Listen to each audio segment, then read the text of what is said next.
Tēnā koutou, tēnā koutou, ko Wanganui Atara, taku moana, ko Puke Atua, taku maunga, ko Molly Mellish, toko ingawa. And it's really great to meet you all. I asked John if I may address all of you because I've come to the conviction that Tapatahi is the area in which my efforts can best be directed.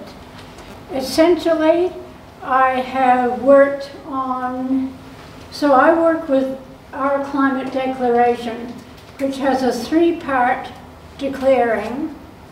You declare that you're going to stop the bad stuff, bring on the good stuff, and lobby to do it. Now, I've been trying to stop the bad stuff for 50 years, unsuccessfully in my specialty electricity. I have come to believe that it is straightforward, simple, and essential to bring on the good stuff to heal the planet. And I'm going to talk to you about how. And as far as lobbying is concerned, lobbying Parliament and even local authorities faces a terrible barrier. I believe the people who need to work to heal the planet are the younger generation, which is why I've gone to every single school strike for climate, because I reckon it's your age who will bring us forward in the face of coming disaster. I happen to believe that disaster is on the way and that I have a particular technology that I believe can address disaster and turn it round at the local level. And I believe that increasingly the local level is all we've got. So I specifically asked to come to work with Tapatahi because you people are the people who I believe can and must bring it forward. And my generation, our job is to teach and to show, to go through the literature to find the real solutions.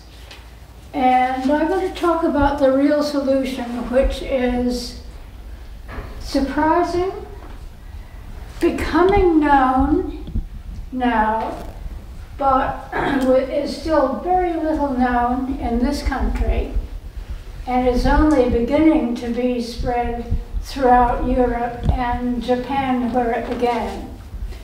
It is a technology discovered, pioneered, not really invented, by a Japanese botanist in the late 1970s, who looked at the shrine forests. Japanese love trees. You know, if you want to see people who love trees, the Japanese are those. And their shrines are all surrounded, each of them surrounded by native trees. Akira Miyawaki looked at those trees and saw how the whole assemblage seemed to work as a unit. When they had a tsunami, there was a shrine quite close to the sea. Everything else was wiped. The shrine forest was intact, barely touched. And he said, I think I can do this. His method is to take the area you're going to turn into a forest, dig it at least a meter deep, pile up the original soil or rubble, if it's just a parking lot or rubbish, doesn't matter what it is. Pile it up, take a combination of wood chip, straw, and hopefully, and some compost for nutrient, and some hard material like nut husks or something. Mix it in with a ditch digger. It really takes a ditch digger to use it. Mix it all up, put it back, and plant 3 saplings per square meter. That's 6 times as many trees per area as standard restoration. Greater Wellington has a first 15 of trees which best survive in their restoration. We need 60 species if we can. Completely different type of forest. This forest is specifically designed to work in cities, and it has been shown time and time again. I can give you a link to look at the paper that I've just done a webinar on. You can look at the webinar, but I think the paper is more helpful. And what I've learned since doing my first poster on tiny forests is that they have a microbiology of everything from bacteria and fungi, which we all know lives in soils, to all the little protists, other one-celled animals, which few people know, rotifers and stuff. And then the mites, the springtails, the insects, and all the different things right up to the birds that eat them all. And if you build a tiny forest as small as 100 square meters, or even down to about 30 square meters, the trees themselves, so long as there's at least 20 species, hopefully up to 60, they will attract, they pull out of the air the microbes and the things that the nearby forests will spread. And these tiny forests will indeed capture the microbes. Now, New Zealand is blessed with a vibrant indigenous forest, indigenous movement, which I believe will be ideal to work with and create tiny forests. I came to know the Waitangiru Marae. Their chairman is Star Olsen, and it turns out the Waitangiru Marae built the very first, kohanga rail. Yeah. New Zealand's first kohanga rail was at the Waitangiru Marae. They are pioneers, and their way of operating is right outside the market economy. They work within the gift economy of nature, of which this is the most amazing manual for how to operate the gift economy of nature. And I put this in Star's hands. His offsider, John Kingy, looked at it, took maybe 2 minutes to look through it, gave it back. He said, "That's us. That's exactly what we do." So the Waitangiru Marae, I picked on that marae would be a perfect place to put New Zealand's second tiny forest. The first one is already growing in Nelson. And that initiative has been stalled. I won't discuss it right now, the why and wherefore. But they are as strong about it as they ever were. It just won't happen tomorrow. And I want to see these things happen tomorrow. I'm working with Forest and Bird in their nursery, growing these plants, and in the Waiu Swamp, which is where we're planting a lot of the things we grow. I'll talk to you about the details. But I believe that the city is a better place to plant forests than the normal forest restoration. So I believe that Tapatahi, no? Tapatahi. Yeah, that Tapatahi is the ideal place to pursue this initiative, particularly with young people and with Māori. And that's why I asked to be able to come here. Thank you.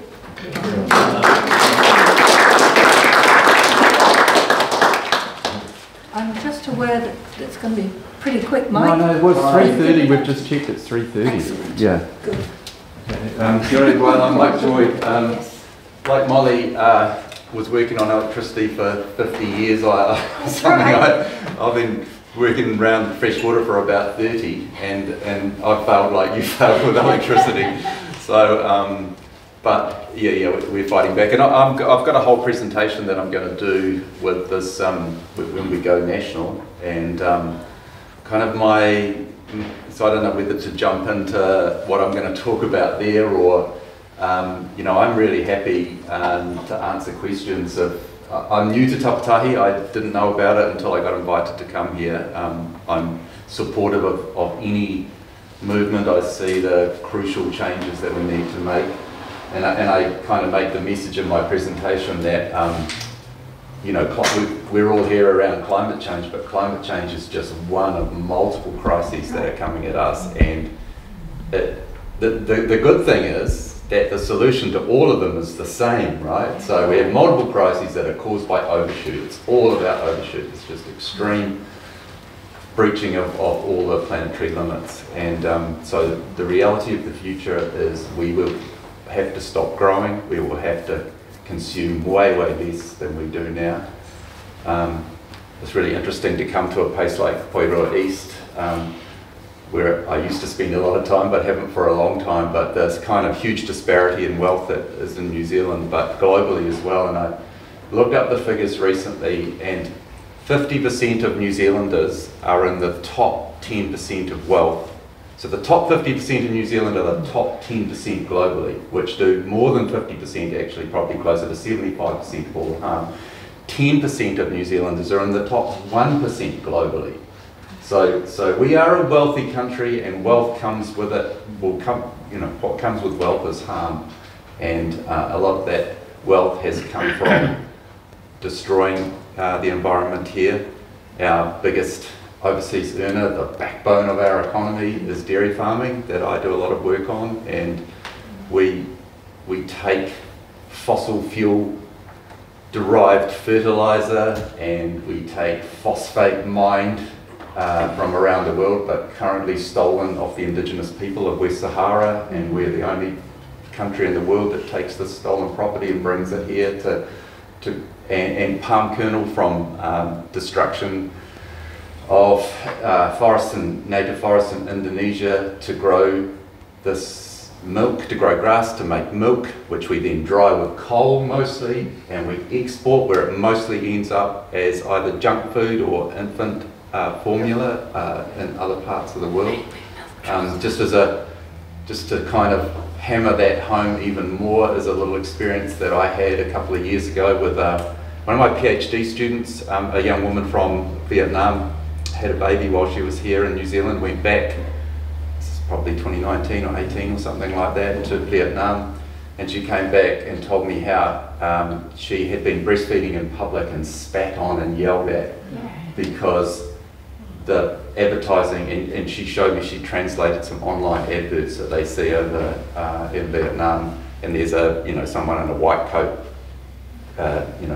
looking all official and telling them that infant formula contains all of these fantastic things that your baby has to have, and that breast milk is inferior to that. And so that's why she was being seen as a child abuser, because she was breastfeeding her baby. So we're part of that. This is what we're producing. We're destroying our rivers to be part of this, so that we can have the money to buy big utes and Teslas and big screen TVs to have. We have to think about that. About it's a Faustian bargain, I think, that we have to have our wealth, and so the future is changing somehow that idea that gathering stuff. I mean, it's something nearly all of us were brought up with, this kind of belief that winners have, you're a winner if you've got lots of stuff. loser. There's all these TV programs. I haven't watched TV for a long time, but I hear about these TV programs where you're the biggest loser or something like that if you don't have, or people accuse people of being losers if they don't have all this stuff. So yeah, there's just so many changes that we need to make, and it's that growth paradigm, this idea that, and look at our government, it just endlessly talks about growth. The scariest thing possible for them is a decline in growth.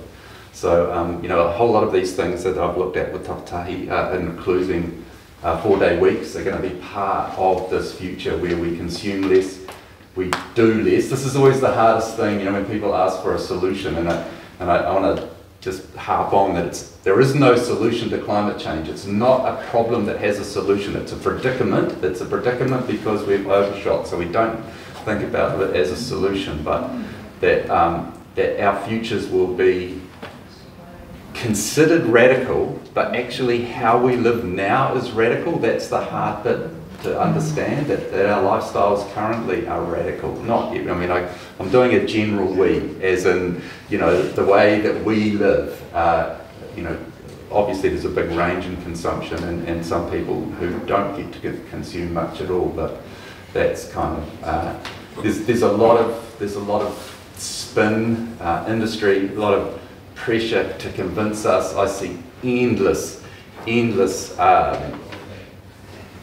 solutions coming up. You know, people, oh, all you have to do is this, or buy this, and I've got the answer to this, and you know, like it's all about some magic technical solution that's going to mean mining more stuff and more harm being done. And the hardest thing to get across is doing less, that we need to do less. There's no money in doing less. There's no, you don't get to be an entrepreneur and, you know, sell some product, and you know, it's a really tricky space. But you know, I'm going to do a big presentation with some technical stuff in it.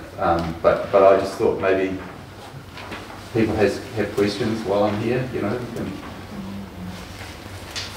I don't know if we're all kind of the converted here or not, you know. Yeah, we probably are, yeah. I have just a question about GDP and the way we think about GDP. Mm. And really, I kind of think whatever happened to the wellbeing budget, you know, which is a way of framing the things that are important to make us happy in life, essentially. Yeah. So what happened there? Where, you know, why did we actually get back onto conceiving as GDP in this kind of, only in this kind of growth? It seems only to be used as indicators when they're doing the budget, and they don't apply it to a general strategy for moving forward on everything else. No, I don't know if you saw, there's recently a paper that is showing that the best indicator of harm is GDP. We don't have to worry about environmental, you know, performance indicators and stuff. GDP is burning fossil fuels and is doing harm. But I'm also a bit concerned about well-being. I work in a building at the university where some person very high up in well-being in New Zealand, and his idea of well-being is being able to fly to the UK every year, and you know, having the batch at Wanaka and all of that kind of thing. So I'm really concerned about well-being, that we have to. Well-being must be just clean water and a warm house and good, healthy food. That's well-being, you know. Happy kids. So we don't want to get caught up in happiness being collecting shit, and we need to nail that down. I think that's something that, because otherwise these people that, like the one I'm talking about, will see well-being and happiness as business as usual kind of thing for wealthy people. So it's a slippery one, and it's maybe well-being's been co-opted into that. We also have a society where sickness is now seen as common, and that mental health is seen as everyone. Like, we have the most people ever using antidepressants and anti-anxieties. We have the sickest community that we've ever had before, yet apparently we have the best health system and the best medication and treatment out there. So it just has this big question mark that no one asks, how come we are so sick? And our minds apparently are so sick. I know, and that's always, that worries me, Jane, because what people do is, if you, you know, having been involved in the debates recently between green growth and degrowth, you have to have this money to be able to build the hospitals, to have all the operations and things, but it's such a circular thing where all of this stuff is what makes us sick. I mean, I have this, I know it's kind of an anecdotal one-off example, but I spent some time in Romania on a sabbatical 10 years ago, and the people, the scientists I was working with, went to meet, I can't think of her name now, but her mother, who lived up in the hills and lived this very traditional Romanian lifestyle, and she was 68 years old. She had never been to hospital in her life, and she had never been to the dentist in her life, and she had marvellous teeth, and she was a bit stooped, but her you know, so yeah, it's this trap where we trap ourselves into needing more medication because of the lifestyles that we lead, trying to pay mortgages and to get caught up in this whole game. It's kind of getting out. Sorry, there's the guy at the back of the hand. I'm interested to know whether we live in a democracy, whether the democratic political system is actually capable of staying ahead of or managing us through this crisis, because I can see that they're not doing. No. They're managing the middle line and not actually doing anything very significant. No, and they're not going to, because it would be unpopular, and they'll be voted out tomorrow if they did any of the kind of things that we actually need to do. You know, I just have that little local example. I live in Pakatariki, but a friend of mine, Jenny Rowan, was the mayor of Kapiti, and she bought in water meters, you know, and it reduced water consumption, you know, significantly. But she was voted out, you know, straight away. That was just seems, you know, so that's just something as light as that. So I don't think for a second that we can rely on government, and would be crazy to do that. I mean, maybe if we could improve democracy or make democracy real, then we might have a hope. So but the current system that isn't democratic, and you know, then we're not going to get. It has to be ground up. It has to be things like Tapatahi and citizens, and you know, that make the change. And you know, this is the difference with Molly. And I was going to say this, that I started off doing local stuff, but I've had to move up to the higher level global stuff. And Molly's kind of gone back down to working with local communities, and that's, you know, that's where the real change happens. I know, and I totally accept that, but I'm still trying to bang on at that you know, bigger, higher level kind of what's happening globally, because it's climate change and all of these issues aren't local issues; they're global ones. I just saw the film, it's a comment on what you're saying. I just saw the film The Endangered Species, which looks at the whole issue of this. And George Mombiak was also interviewed, and he really said that he'd been going for years and years. And it's so easy, he says, you can do X, Y, Z, it's all very logical.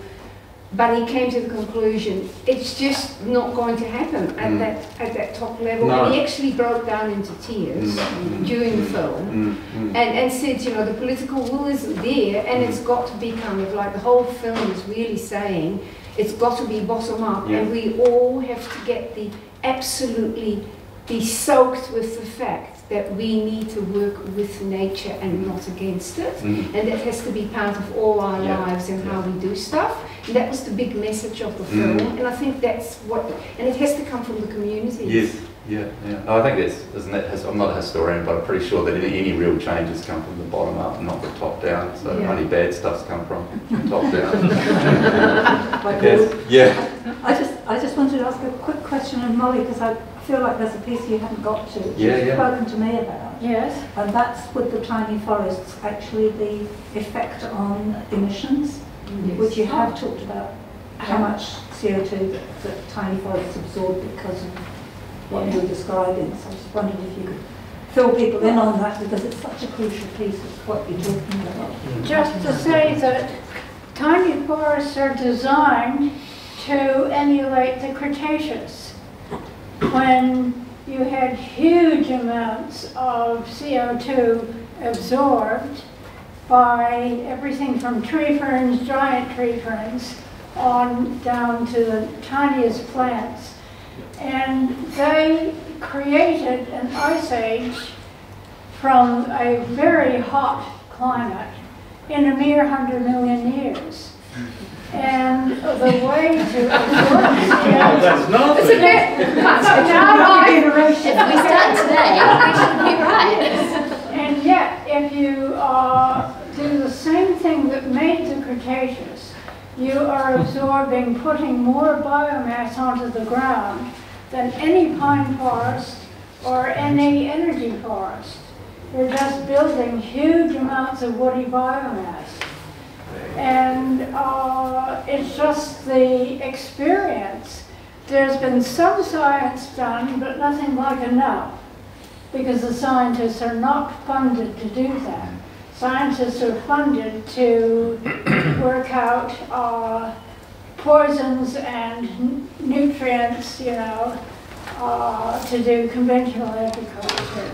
So you don't get any scientific study to speak of.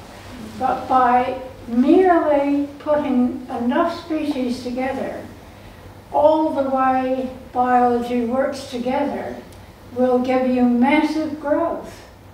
And it creates microbes which, when kids play in the dirt, they will pick up in their first 1,000 days enough microbes to create an immune system that will keep them healthy the rest of their lives. So one reason I believe that I am healthier, I'm one of the, when I went for an operation for oral cancer, the people who looked at me said, "You're the healthiest person who's come through today." And that was my upbringing, playing in the soil.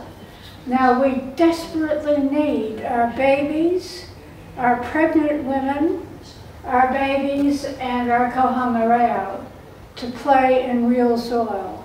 That's why I am here today.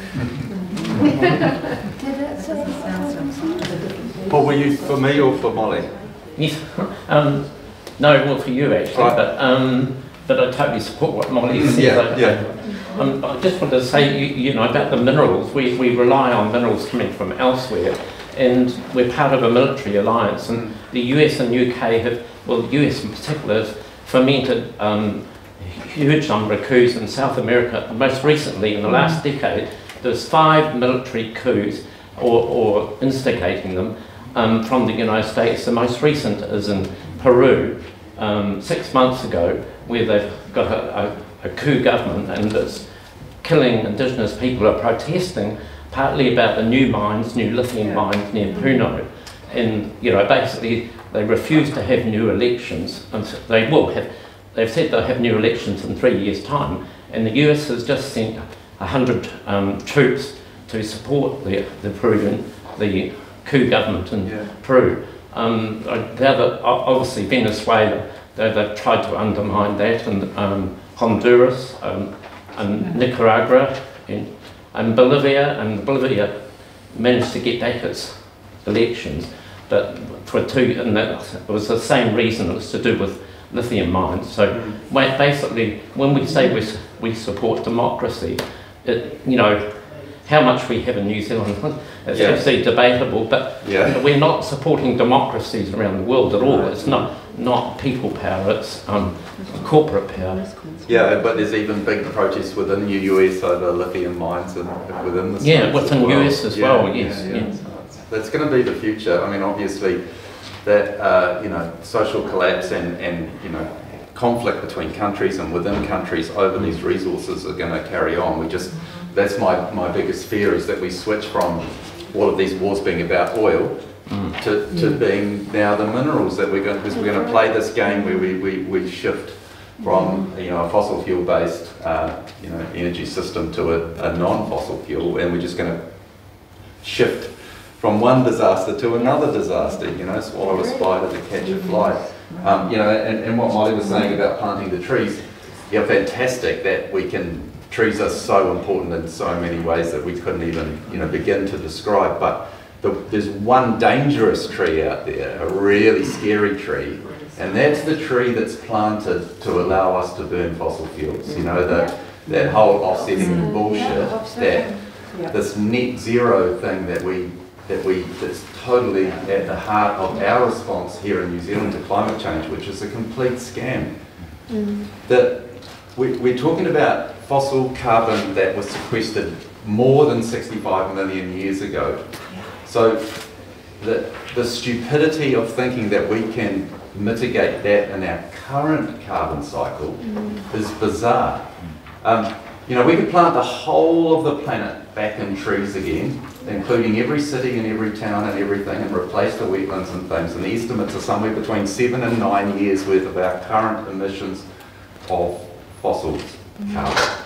So what we would do if we did that, even, you know how impossible it would be, but if we did manage to do that, that would give us 7 to 9 years. And then we're just back to where we started again. We still haven't solved anything. All we've done is just put off the reality for another few years. That's why we shouldn't get caught up in that track. Yeah. That's what the man from UNESCO in Holland, that Yeah. his tiny forest has moved right across. Yeah, And yeah. at the end of his book that I've just read, he says, do not think that planting trees is the answer. It's No. one of the many things Yeah. you can do, but we've actually got to consume less. And all Totally. that We've you're got to saying- stop burning fossil fuels. We can't delegate that with trees. It ain't gonna work. No. Trees work within a natural system. Yeah. We had a balance, but we can't play that game and keep doing the other thing. Yeah. So, I was wondering, do you on that kind of global scale that you are in dialogue with, I'm wondering if there are any ideas around how to fight back or regulate advertising and that kind of thing, because it seems to me like this idea of well-being and Yeah. all of these things, it's about what we're being sold. No, it's no, not exactly. about the personal choice. but it's you'll about really like this manipulation. paper. We've just submitted a paper to Scientist Warning. If you haven't found it already, look for the Scientist Warning website, and there's a whole series of papers, and we've just submitted one on behaviour change. And what it talks about is, and if you haven't done it yet, look online for a American public broadcasting documentary called The Century of Self. It's a two-part thing. Fantastic story about Edward Bernays, who was the nephew of Sigmund Freud, and he's pretty much the guy that started marketing in the world. Like he used some of his uncle's study and work to then work on how to market stuff. Anyway, our paper talks about that, but and a couple of the co-authors, Joseph Mertz organised this, and William Rees, though a lot of you will know, is a co-author on it, but a couple of the co-authors are really top level, like at the top of a couple of big ad agencies globally, and they've done a mea culpa. They know that they have created this thing. So going back to Bernays, he was one of the in the Stocko, if you watch it, one of the early examples they give is, I think it was 1910 or something in the States. He got a job working for the tobacco companies, and he sussed out that if you, I can't remember if it was a dead ball or it was in New York anyway, something where young women came out and they were all dressed. What was it? Suffragette marches. Oh no, there was something where they were really all done up. So he went to a few of these young women and gave them cigarettes with these, stylish cigarette holders, and these young women who were, on the front page of all the newspapers and things were smoking these cigarettes, and then within, I can't remember, 6 years or something, he doubled cigarette sales in the USA. And then he went on from that to just develop all of these things. That's the problem. Yeah. How do we Well, no, address it? so the guys that have written, that Is are that co-authors milk? on this paper, they say that they think as marketers that they can undo it. They can build it, they can unbuild it. They can make having a big black ute not cool anymore, something that you feel, whakama about having, that big thing, and gathering all this stuff isn't something to be proud of anymore. They're convinced they can do it. I don't know, but I do see, I try to pull apart how much of it is innate for us to want to have all this stuff, But and how how do you much of it's overcome because we're kids. Social media, all that advertising and stuff, yeah. We need to have a break. I need to make a public announcement. I needed to get on that. No, but you're not going to keep talking, but I need to talk first. For a little bit. Just a couple of announcements. Is this a commercial? Well, kind of. Like, at 3:30 we're scheduled to join this big thing when Michael gets his 10 minutes. His 10 minutes don't come till after 4 o'clock. And I just want you to know that one thing is that the fruitcake out there hasn't got any butter and milk in it, but it has got eggs in it. So you're welcome to have some fruitcake. I'm just suggesting that now you might want to get some refreshments because soon you'll be The tied up film's going to start. for quite an extensive period. Also, I've handed out a few of our pamphlets. By the door, you'll find some pamphlets you could have a read of. We're a bit light on resources. And there's some brown paper on the table around there. If you've got ideas about Tapatahi and how you think it might assist you or you can assist it, that's a place where you can write your opinions. And then there'll be a bit of time after this long thing, after 5. When does it end? 5 o'clock. You're really selling it. But we're interested, we'd like to keep in touch if people want to. If you've got ideas about what you've heard, Molly's got some fantastic stuff there that's local. Kelly's got stuff that can give us more say. The world doesn't have to be like it is. It's only like it is because we live it. It works because we put up with it. We've grown up with it. We put up with it. We don't have to. So there must be ways where we can together make it better. Anyway,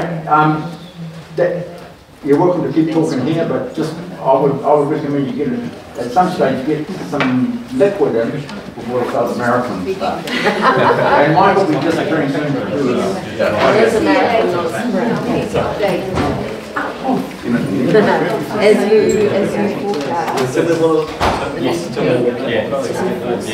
forecast.